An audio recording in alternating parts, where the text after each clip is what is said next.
Great. So welcome to today's ACR Accelerating Climate Resilience speaker series for July program. Sorry, June. Oh my goodness, I'm skipping through this month. Just a quick Zoom logistics. Please enter your questions in the chat at any time. There's the chat icon at the bottom. If you have any questions, you can directly message my colleague Kat, and we can help resolve. Please remain on mute. And at any point, if there's anything that is disruptive to the speakers and their presentations or to the event in general, we will end the meeting and we'll follow up afterward to correct actions. So thank you again. Thanks for joining. This is the Accelerating Climate Resilience Speaker Series June meeting or event. And this is a chance for us to meet and greet and have conversation with our community leaders, as well as just other topics and anything that we want to learn about across the country, sometimes global as well. Folks that have been working on, have done research, and have thoughts and ideas on climate resilience action. So we're really excited for today's conversation. But you can check out our web page for the speaker series to see other topics that we have talked about, discussed previously. We also look for new ideas as well. So at the end of this event today, there'll be a form that we would love for you to fill out. And if you have any topic ideas that you would like to pitch, let us know. So for today, we'll talk, these fine folks will talk about community gardens, the development of it, their perspectives, and how is it related to climate resilience planning and actions in their communities. So I have me here, Theresa Strachila from the city of Boston, Piasecki with her research cap on to provide some of an overview, as well as Stephen Nutter from nonprofit in Cambridge, who's been working with the community on community gardens development and things like that too. So without anything else, I will shut up and turn it over to Rin to kick off the presentation. Hey, good afternoon, everyone. My name is Piasecki. Thank you, Van, for the introduction. Previously, before working at Nitsch Engineering, I was a student at Tufts University in the Department of Urban and Environmental Planning and Policy, UEP, always kind of a mouthful with that acronym. And there I completed research on community gardens, and my thesis was titled Cultivating Community, Examining Climate Resilience in Medford's Community Gardens, which is what I'm here to speak to you all about today. So first, I just wanted to introduce you all to my research questions so you can understand at what angle and what perspective I was approaching this topic at. So what role can community gardens play in enhancing community resilience? How do community gardens perpetuate existing inequalities? Are there ways in which they can be planned and implemented to avoid these inequalities? And how can the city of Medford expand urban agriculture programming to better incorporate their goals of equity and longevity? So I should preface here, while I was studying at Tufts, I was an intern in the city of Medford's planning department, planning development and sustainability, where I gained a lot of exposure to their great programming and planning documents. Next slide, please. Very quickly, my research methods for my thesis included kind of the boilerplate literature review, of course, and I also spent a lot of time reading Medford's planning documents. I had also documents from Somerville and Lowell, and I also conducted interviews with community gardeners in those Somerville and Lowell case study communities, as well as Medford, and I got the opportunity to do a lot of participant observation, and I spent a lot of time in the community gardens in Medford. Next slide, please. So before I begin and jump in, I really want to ground our conversation in the definition of resilience I was using for my research. So as climate change has become an increasingly important and top of mind topic, resilience is used as kind of a buzzword, and it can be used very broadly. So there can be some confusion about what we're referring to, but Medford defines a resilient city and their climate action and adaptation plan as one that has the capacity to respond, recover, and bounce forward in response to stresses and new challenges such as climate change. And there, I want to emphasize that phrase bounce forward. In Medford's climate action plan, there's a lot of emphasis on equity and justice, and also the idea of social and community resilience. So bounce forward refers to the idea of, when, we encounter challenges, how can we rebuild better? How can we incorporate equity and justice from the get-go when we're kind of creating these new systems? Next slide, please. So what does this have to do with community gardens? I'm sure most of the people on this call, many of the people on this call are proponents, love community gardens. Who doesn't? But I think sometimes the benefits are kind of overlooked. Generally, historically, in planning documents and in the fields of planning, of urban planning, community gardens are kind of perceived as temporary, or there's a general ambivalence towards them. They're kind of framed as a temporary land use, but there's really a ton of benefits and a ton of intersectional benefits. So whether it's the social components, access to food or building relationships, this is sometimes the first time folks are exposed to grassroots movements and self-organization, which can be super important. And there's also those other economic and environmental benefits, which really kind of make them a great holistic tool to develop resilience in cities. Next slide, please. But with that, there can also be challenges. So here, I've just very, very quickly, this is a year's worth of research. I'm condensing very quickly. So challenges that were brought up in interviews and also in the literature. So these refer to challenges both in upstart and community gardens, and also that can be caused by community gardens. So again, insecurity of land tenure, lack of capacity and funding sources. Those are challenges that community gardens face when trying to get started. Perpetuation of exclusionary behaviors, green gentrification, and barriers to entry and unequal distribution of benefits can be some unintended consequences. We need to make sure that when we're implementing community gardens, we're thinking about them in the most equitable way possible. So one thing I want to point out is all of these quotes are from the interviews that I conducted, and I was on the waiting list for 3 years under barriers to entry and unequal distribution of benefits. That came up a lot. In Medford, there's 4 traditional community gardens, and their waiting list can span up to 3 years, sometimes longer. So this tends to skew the demographics of gardens towards homeowners who can kind of wait out that period, and renters sometimes move out of the city before they're even able to join. So just thinking about who is able to participate and how can we kind of broaden these tools. Next slide, please. And thinking about how can we get these gardens off the ground, I'm just going to breeze through this because I think Stephen and Theresa will have some insight onto this as well. But long-term land access, land use strategies, again, that temporary nature of community gardens, these can be 2 tools that can kind of help ensure that they exist far into the future. So long-term leases with cities or incorporating community gardens as an allowable or by right use in zoning codes are 2 really popular strategies used across the country. And also financial incentives and infrastructure assistance. So one of the biggest challenges that community gardens typically face is access to water. So if cities are able to provide water at a low or no cost, or assist them in getting hooked up to water, that can be a huge barrier alleviated for upstart and community gardens. Next slide. Yes, perfect. So centering back into my study specifically, Medford's community gardens are run by a volunteer community garden commission. There are gardeners that sit on this commission from each of the, again, traditional community gardens. So they're unpaid and completely volunteer run. And when I spoke to the senior planner in Medford's planning office, she described them as autonomous out of necessity. So the community, or the Office of Planning, Development, and Sustainability in Medford is definitely very lean. And as a result, the Community Garden Commission has to run itself pretty much. And I think that's pretty typical for many cities and many planning departments across the state.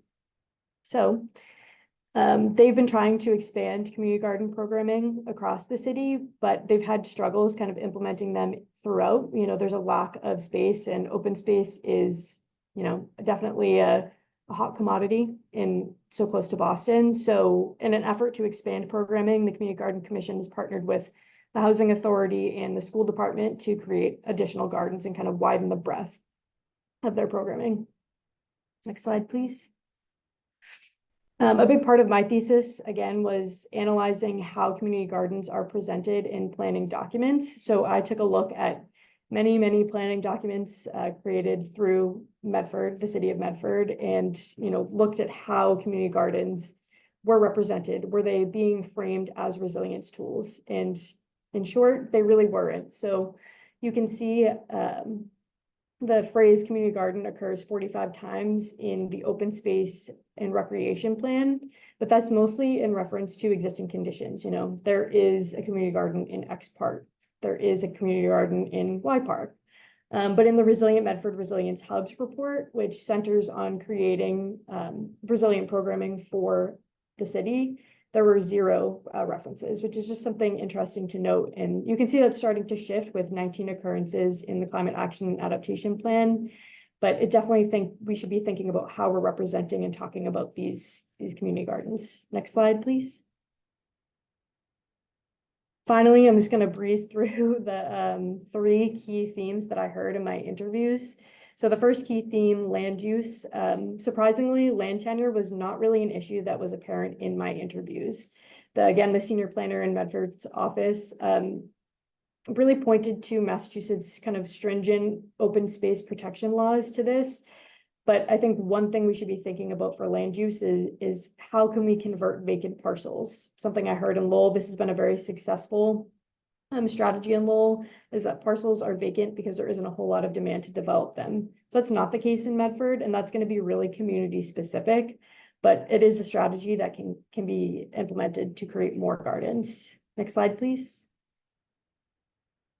The second theme, equity, this came up a lot in my conversations with housing authority gardeners, and mostly around a lack of autonomy. So a lot of housing authority gardeners have to meet certain income thresholds to be able to live there, and therefore they rely on donated supplies. Also, a lot of these gardeners are immigrants, and community gardens are a way for them to be culturally connected and grow culturally relevant produce for them.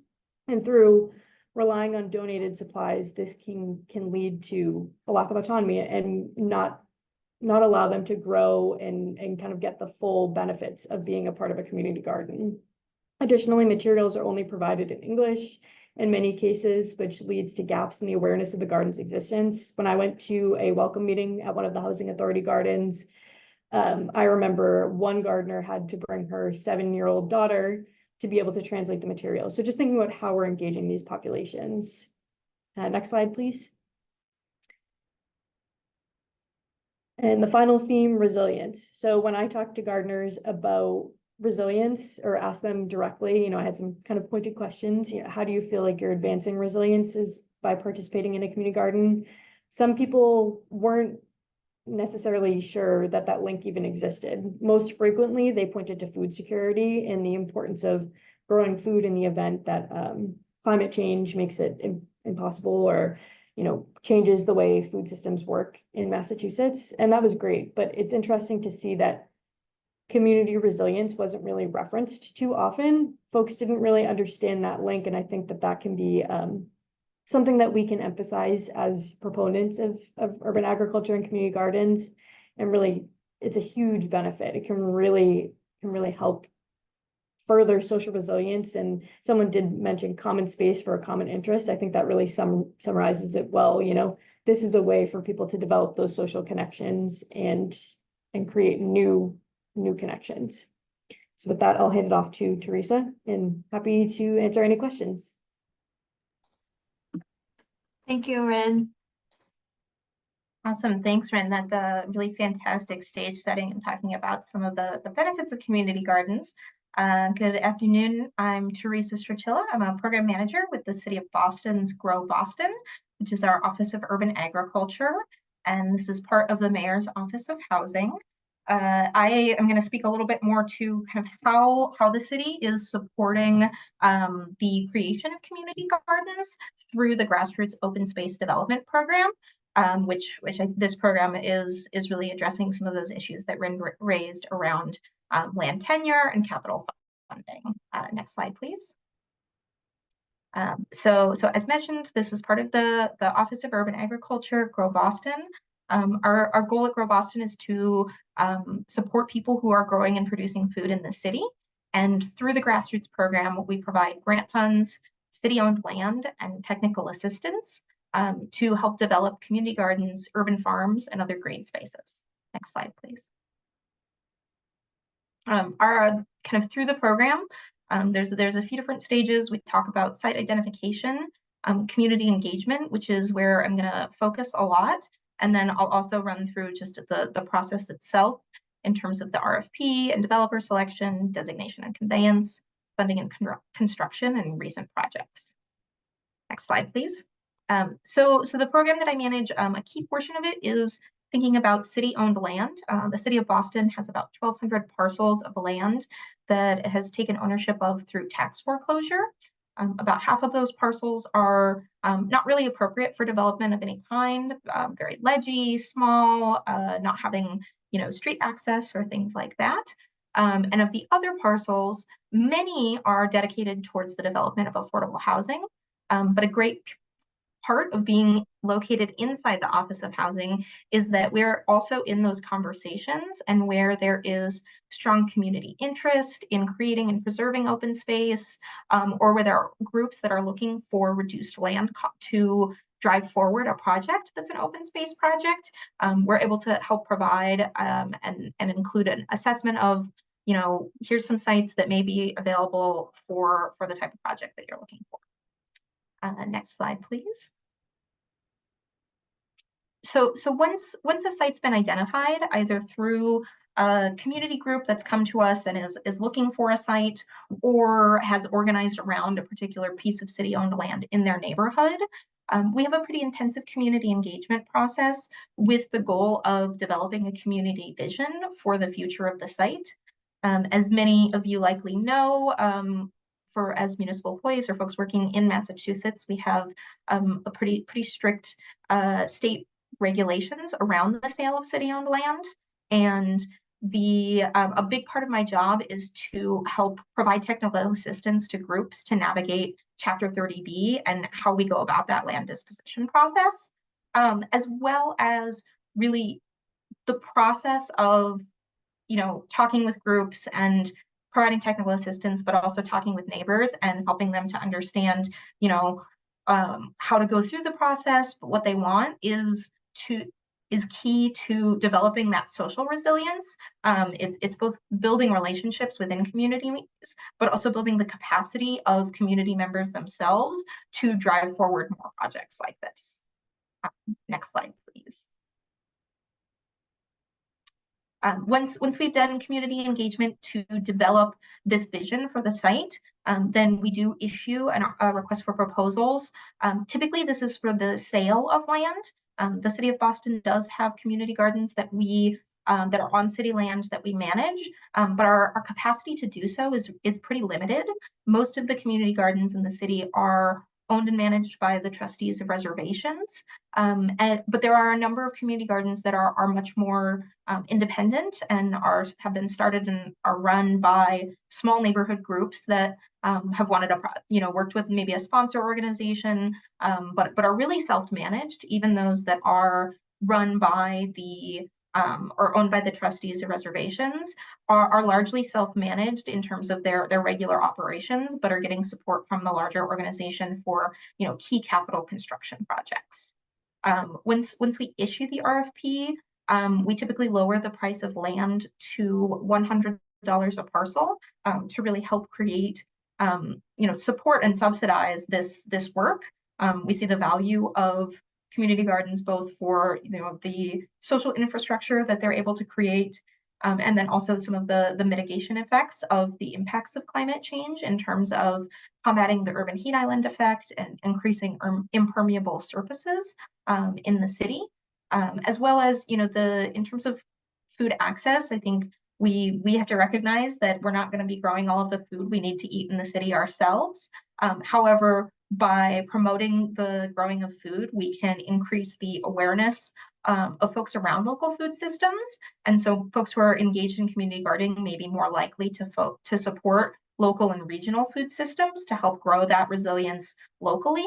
As well as for individual families and individuals, it can be a big difference in terms of their own ability to withstand to withstand changes in their income or things like that if they have this alternative source of food production. We also offer capital funding to help support these projects. And again, it's a lot of our work is really helping to get smaller community groups understanding the process and navigating it. Next slide, please.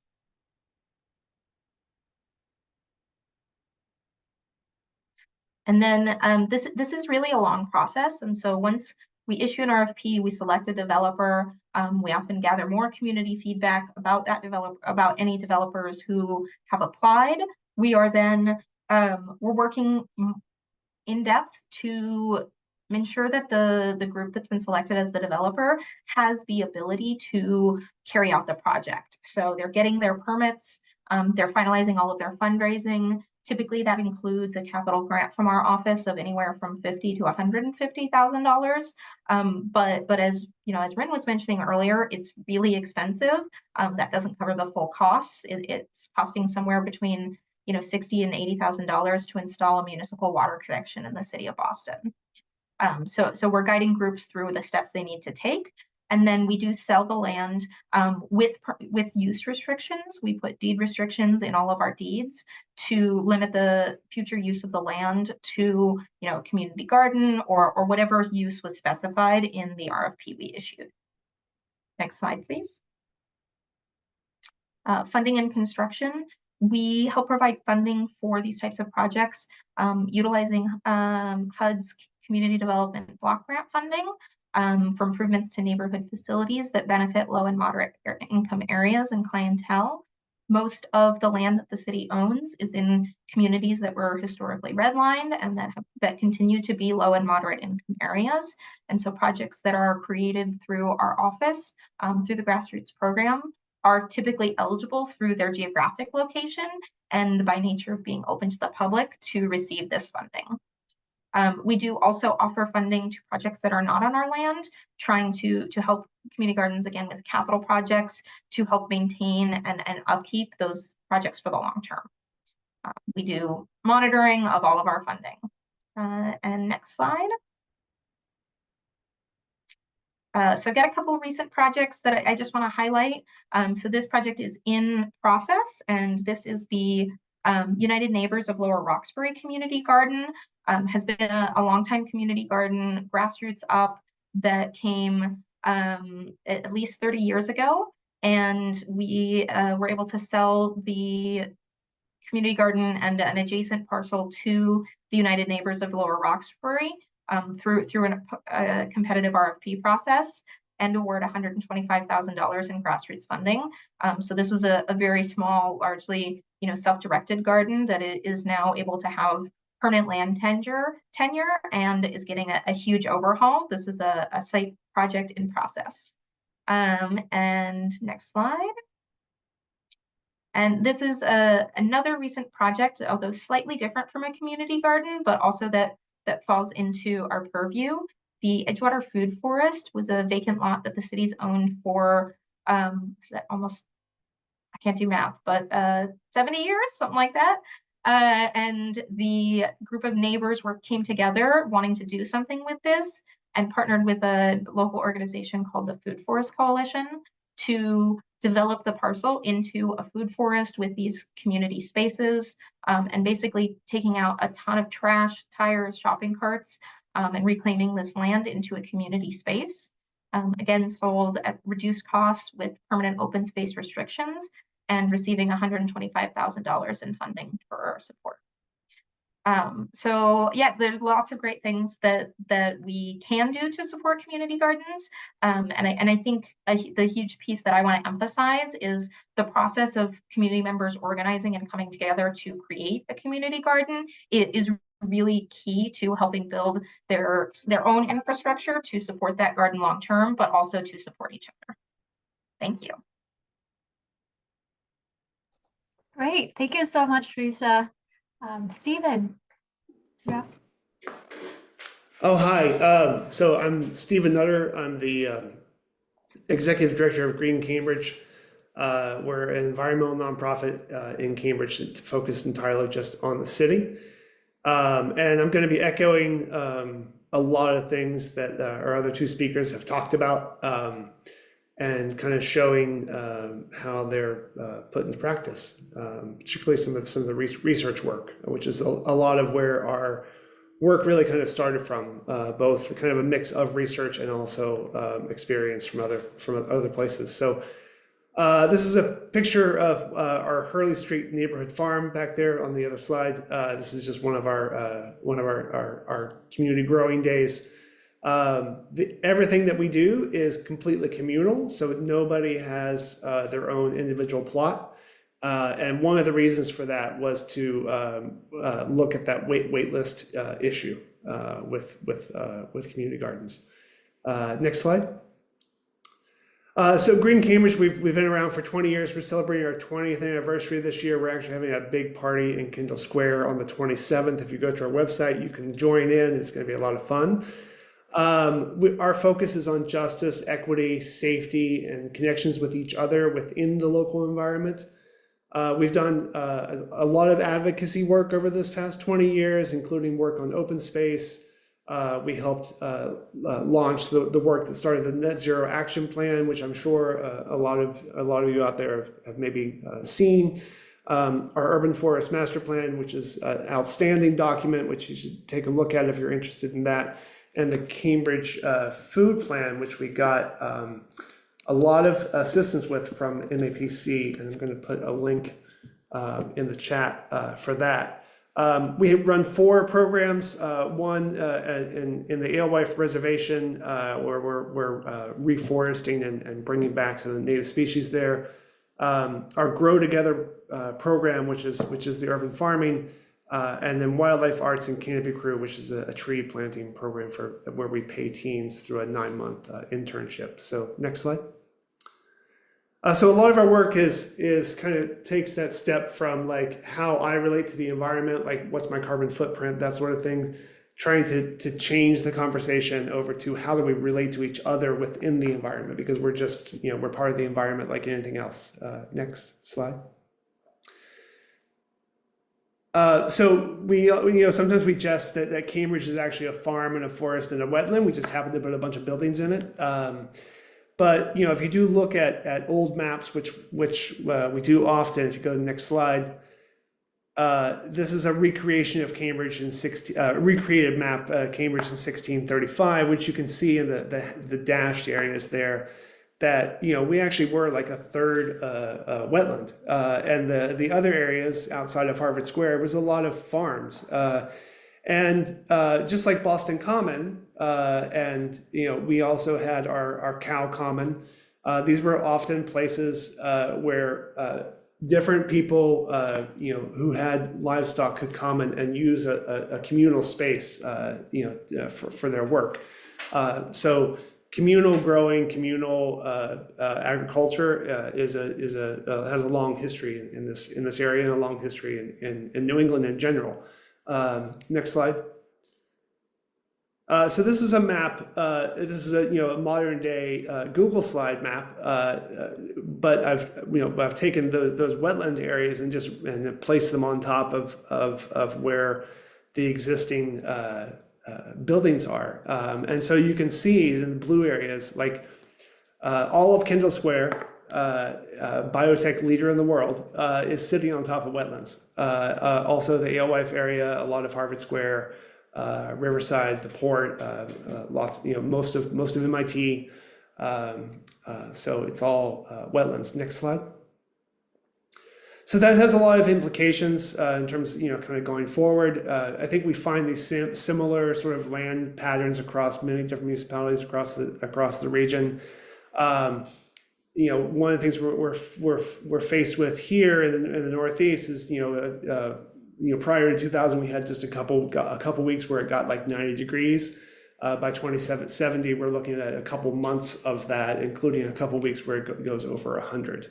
This is from our climate vulnerability assessment from 2017, I think. Next slide. And this is from the Museum of Science, really, again, that they did in 2019. I think they're doing another one this summer, but this is available online as a dynamic map. You can see the whole region. So this is the heat island issues within Cambridge. This also includes Somerville and some of Boston too. Next slide. But in Cambridge, a lot of people say like, well, there's no space. Well, there's actually 1,500 acres of permeable space in Cambridge. That's about a third of the city, all the green space there. But it's really about property ownership. So a lot of this is private property. So we're really kind of look at seeing like, if we have the entire city and the entire city benefits everyone really, or we're all connected to it, whether or not, it doesn't really matter who owns it. How do we use that towards climate resilience? Next slide. So the past 20 years with climate change work, we've done a lot of assessment, planning, advocacy, operational changes, funding mechanisms. We've done a lot of knowledge creation and really building a lot of policy around emissions reductions. And kind of going forward over the next 20 years, we're really going to start to see a lot of the social effects with climate migration. We've had a taste of that with the immigration, migration issues, people coming to New York and other places, and how that affects city budgets and services. Weather pattern changes, of course, municipal budgets, our bond ratings are going to change. A lot of flooding could really change these different things. Policy enforcement, legal issues with that as we start to put more pressure on private property owners. But then also social unrest, increased stratification, supply chain disruptions, which we've touched on, with the COVID, and mental health and trauma, which is a really big piece that that we don't necessarily talk enough about, I don't think. We're working with researchers at MGH, the Massachusetts General Hospital, who really focused on climate change and teen trauma. So that's a big part of some of the foundations of our work. So next slide. So oftentimes I joke that we're like the people who put in the basketball courts. So we provide the courts and make sure the nets are there, and we have plenty of basketballs and maybe some tell people about different rules and maybe schedule some pickup games and things like that. But I think this is really kind of where we start to build these community connections. We're right in the middle of the NBA finals, which is great, go Celtics. But a lot of those players started in places like this, and as a society, like most people know how to play basketball, they kind of watch the game. So our idea of like culture change of like, well, what if like the growing cycle and growing food was at least approach the level of basketball or professional or just sports just in general. So like how do we build that? Well, one of the ways we do that is municipalities provide the space for it, and they really support the program with funding and across the board in a diverse kind of way. So next slide. So this is one of our urban farms. This is on Memorial Drive, next to a busy highway. But really, we're trying to focus on the act of growing food together, so that we put our hands in the soil together and with other people towards these long-term outcomes, which is really kind of the basis of climate change. So next slide. So we have four spaces, two of them on the left side there. One's on private property, one's a city community garden that we're working with. We're building another one up at Alewife Park, which is funded through community benefits through the development there. And then we're building one at the high school as well that's funded through ARPA funding. That will be all of them function as classrooms. Next slide. You can see that we have these two here. The one on the left is the private property one. It's back nestled between houses, and then the one on the right there is the what was a municipal growing space. The one on the left produces a lot more food than the one on the right. Next slide. So we have goals that we work with and operations. I think one of the big things just to kind of show is that every space that we have is managed by a farm coordinator. We have drop-in sessions completely open to anyone. Spaces open to neighbors daily. There's no experience necessary. We supply the tools and things like that. Next slide. But we also do other things in these spaces.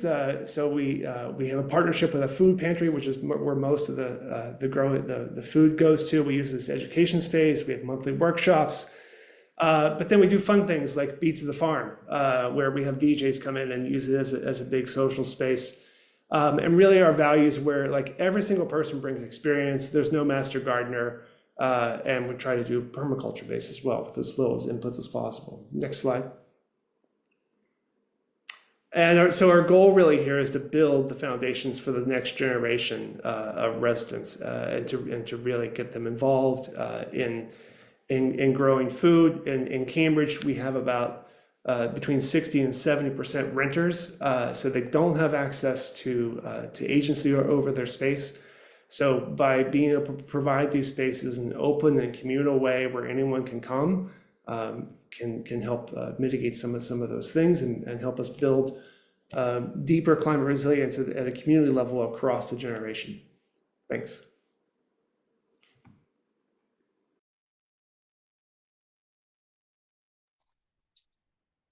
Great, thank you. Thank you so much, Stephen, Rin, and Theresa for sharing your work and your perspective. Now I would like to invite all of you to kind of start the conversation before we open up. I know there are some questions for you and from the audience already. Folks, if you have questions, please continue to put them in the chat.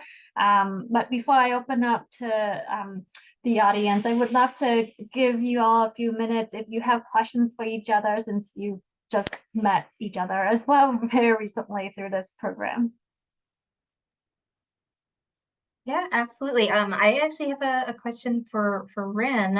Really interesting presentation, and I'm curious, did you look at any kind of measures of success in any of the resilient areas that you were looking at, and you know, and or even anecdotally, were there certain qualities that seem to lead to more successful gardens or less successful gardens? Yeah, that is a great question. Resilience is definitely hard to quantify, and it's hard, especially when you're constrained by the bounds of an academic year. I think in terms of quantifying, really, I can only speak to it anecdotally, and I can think of some stories that some of the gardeners had told me. I remember in one particular garden, there was one gardener who had a heart attack, and the kind of garden rallied around him and supported him and fundraised for him, and they were able to offset some of his medical bills. And he was an older gentleman, and I think having that sense of community, having that support network was really something he may not have had if he wasn't a part of that community garden. You know, he lived alone, he was widowed, and I think that just proves how valuable these connections and how this can really advance resilience in the city on an individual and community basis, you know. And there were lots of stories like that, and having people meet folks that they never would have connected with otherwise. Awesome, thanks. Stephen, do you have any thoughts on that from your experience as well? Yeah, I mean, both of our spaces have had, because it's like the neighbors can just show up. You definitely get like a pretty diverse crew, each time. But we also host companies, who want to come, and we work with actually the Broad Institute. They don't have any space on their campus, but they have a sustainability affinity group within the organization. I think they're around 7,000 people, but like people show up and they work in the same company, and they're like, oh, I didn't know you before. So that's one thing too. But I think kind of just having that connection and have the thing available to us is, this is really kind of where you meet and make those connections, and really kind of building a culture around that kind of work. Any questions for Theresa? Theresa, I'm really interested in that capital funding program that you described. A lot of the challenge I heard in the Housing Authority Gardens in Medford were related to post-startup costs. So often they were able to get grants to create the community gardens, but because they don't collect dues, it was really, really challenging to maintain and provide materials to the gardeners. So I'm just wondering how, how has that program seen success? And if you could just speak a little more to that. Yeah, absolutely. I'll say that the ongoing funding for maintenance and operations of community gardens is certainly a challenge that we see in the city, where we've seen gardens be successful. Almost all of our gardens in the city do collect some, very modest fee. But those that have a larger institution, whether that's a nonprofit or, it could be a housing authority or something supporting them, tend to have more success because these, like most open space projects, are not likely to be self-sustaining. They're going to need that ongoing funding.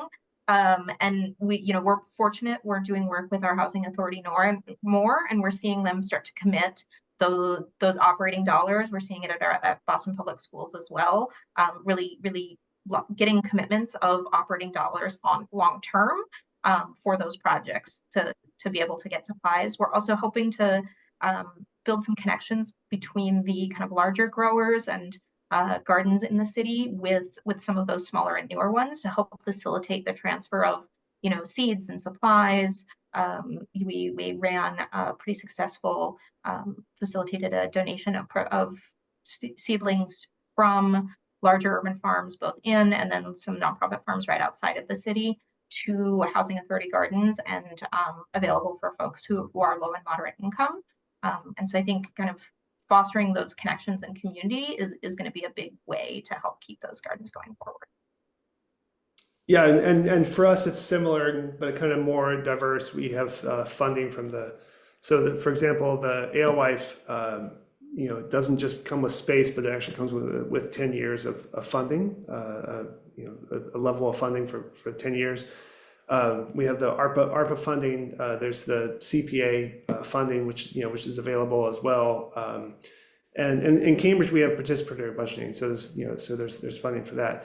In addition to us being a nonprofit that has the capacity to apply for larger grants and talk to larger foundations and connect with developers. There's the amount of funds required to run a farm, even with a farm coordinator, is pretty low, in the scheme of things, and so we want to just make sure that we have adequate funding for that, for that kind of going forward.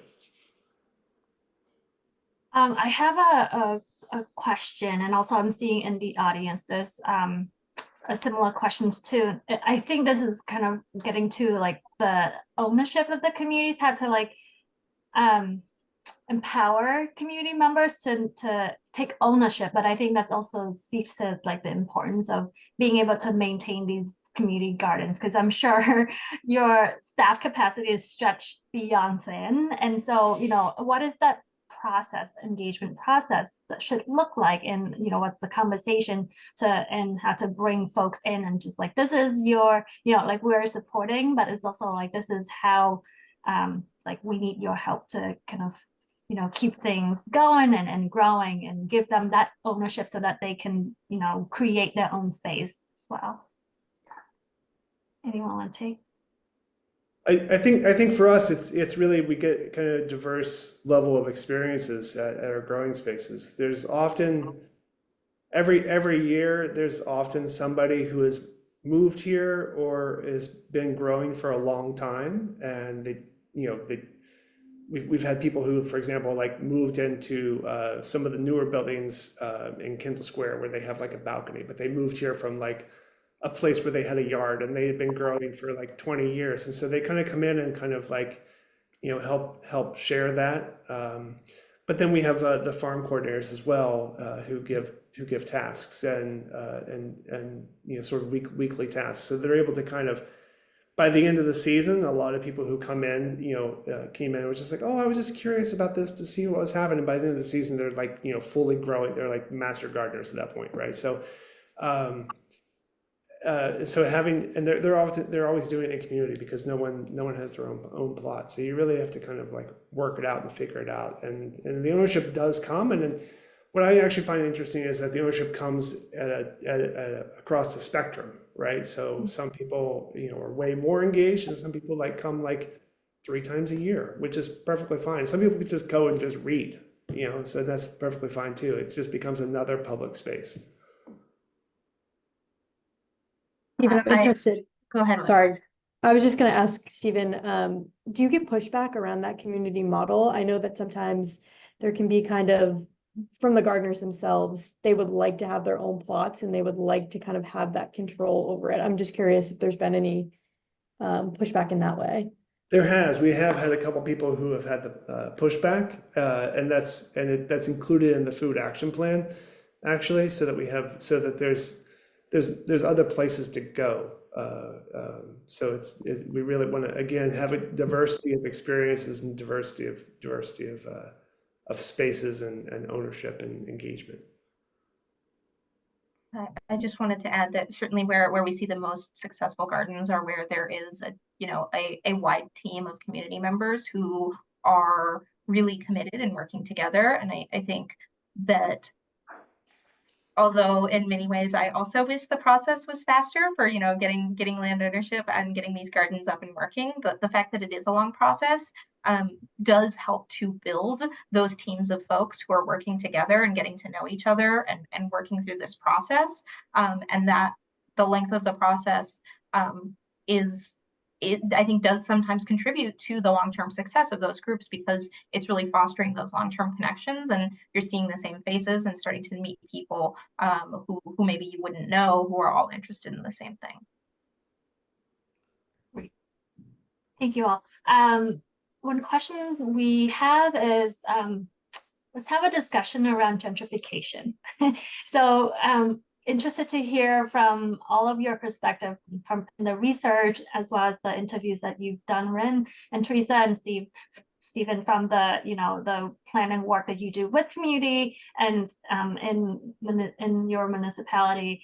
How community gardens will help build and strengthen the social network within the neighborhood and the community. So it's an amenity. It's a great amenity. Everyone wants a community garden, and every neighborhood should.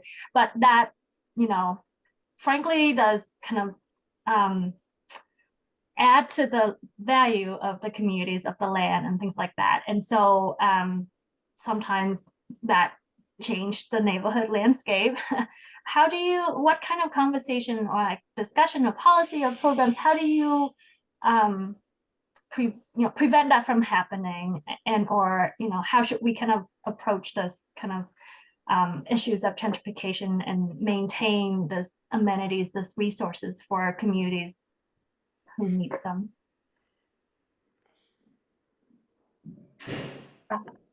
What I'll say is that I think this is absolutely, I've had conversations not too long ago. I was in a community meeting where folks are really talking about how they want a space for and by them, but they fear that they would not be able to keep that space long term and keep their community. And so I think it's really important to be talking about green projects like this in conversation with larger projects around affordable housing, around municipal anti-displacement strategies, and be in those conversations. It's one reason I feel really lucky to be working out of the Office of Housing, to be in those conversations and to be thinking about how we can be making investments that are protected for the long term, but also pairing those investments in places where there are existing protections around the affordability of communities, and there are investments going in kind of in social infrastructure and economic development, but in ways that are going to help keep people where they are. Yeah, I would definitely agree. Grow in, like anything else in the city, everything is connected, and one of the main drivers of climate change is economic economic inequities. So our Riverside space is located right next to affordable housing. There's affordable housing sort of in the neighborhood as well. But for us, I think by working directly with the city, and the food action plan recommended more growing spaces. So the more we can have, the more accessible everything is, just in general. It's not some sort of closed off precious thing, but it's something that can kind of happen everywhere. And just being able to also just to spread the knowledge of growing, so that it can happen, other places. We are partner a lot with Cambridge City Growers, which is not a nonprofit, but it's a group of people working together. And what their motto is they've actually been building beds across the city in people's front yards and things like that, to kind of have just grow everywhere, which is an awesome kind of thing. So we think the more that everyone can understand and better connect to the growing cycle, the better everything else is. It's just a key driver.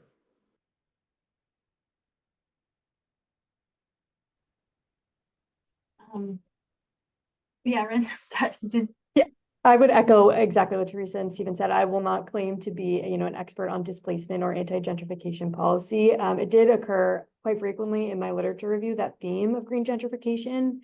And it's hard to assess whether it's causation or correlation, but I think it's undeniable that as we increase these amenities, more folks will be moving into new neighborhoods. And I think, Theresa, going back to your first question, you asked me, where have community gardens seen the most success? One, measure of success would be what populations are you engaging? And I think the Housing Authority gardens are engaging a different population than some of those other gardens. And I think partnering with organizations, outside organizations, is a really valuable tool in being able to ensure that they exist and they are sustained for a long time. Great, thank you all. The first a question from the audience for Theresa. Are there instances where parcels are not eligible for CDBG funding? In another word, the parcel does not meet the low area income criteria, and you have to consider other criteria for establishing that benefit.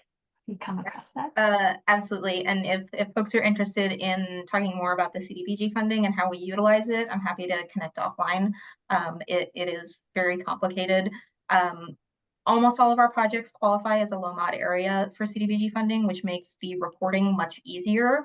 Outside of that, the only project that we have funded was not on city land, but through our funding round, where we funded a project that serves a population that can be presumed low mod income via HUD's definition of homeless populations.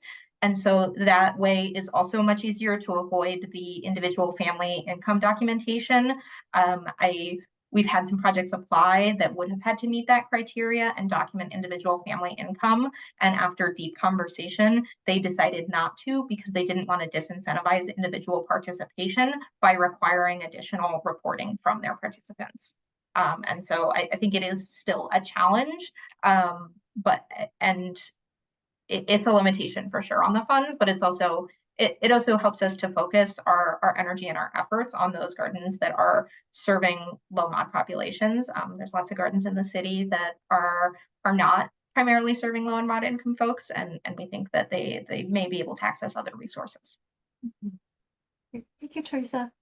Stephen, a question for you. Does Green Cambridge and the community groups you work with connect with anchor institutions in Cambridge, like Harvard, MIT, who may have significant portions of property within the city? And if so, have these institutions been receptive to inclusive of community garden and urban agriculture growing spaces in their prospective developments? Yeah, I'll try to be diplomatic. I think, yeah, we've definitely had conversations with both MIT and Harvard, and just to note that neither of those institutions are a entity with one entity. It's really just a collection of departments and people and spaces and all kinds of different sort of agency over different parts of the campus. So in that sense, it's challenging to say Harvard or to say MIT. But I think that both those institutions and other institutions are supportive. We helped build the Leslie University community garden there on their campus, and that's been pretty good.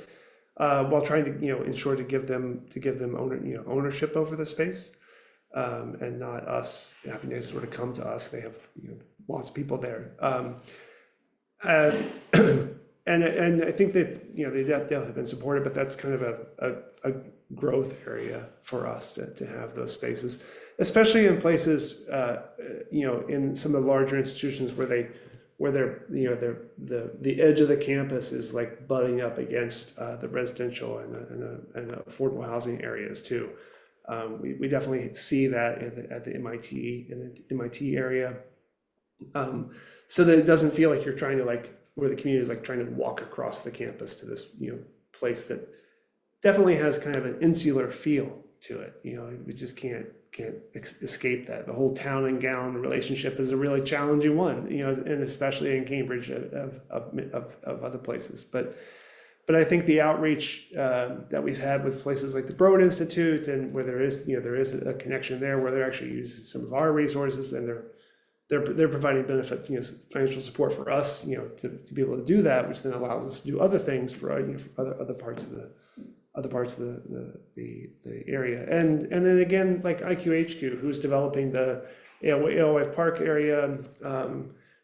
They're basically opening up their private property to the community for this. And we're actually, in addition to the community garden there, we're actually starting a tree nursery on top of their parking garage, and those trees will go all across the city as well. So having that public-private partnership is really, really important. And again, like I was saying in my presentation, there's 4,000 acres in Cambridge. It's all ours, whether or not you own it or not.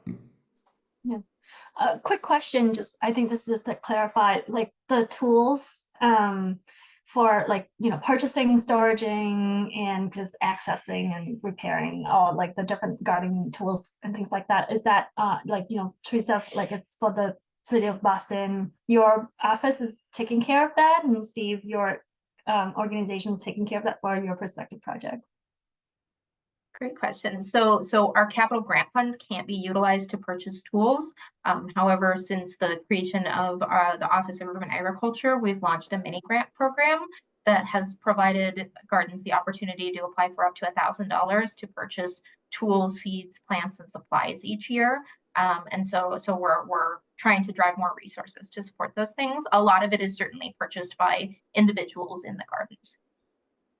Yeah, and for us, when we first started, for example, the Hurley Street Neighborhood Farm, we got mini grant funding from the Department of Public Health through a grant program there that was funded by Whole Foods actually, and we used a lot of those for washing stations and that sort of thing.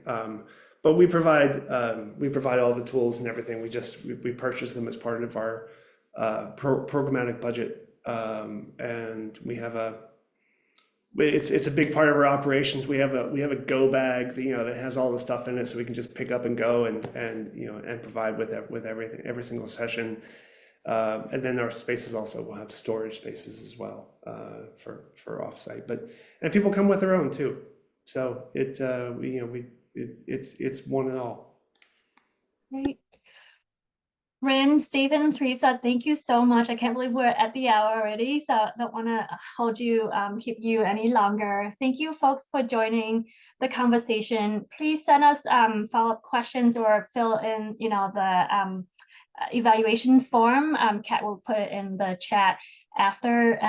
We're taking any ideas, any suggestions and comments, and potentially we could follow up with the speakers if there are any questions, we could share out.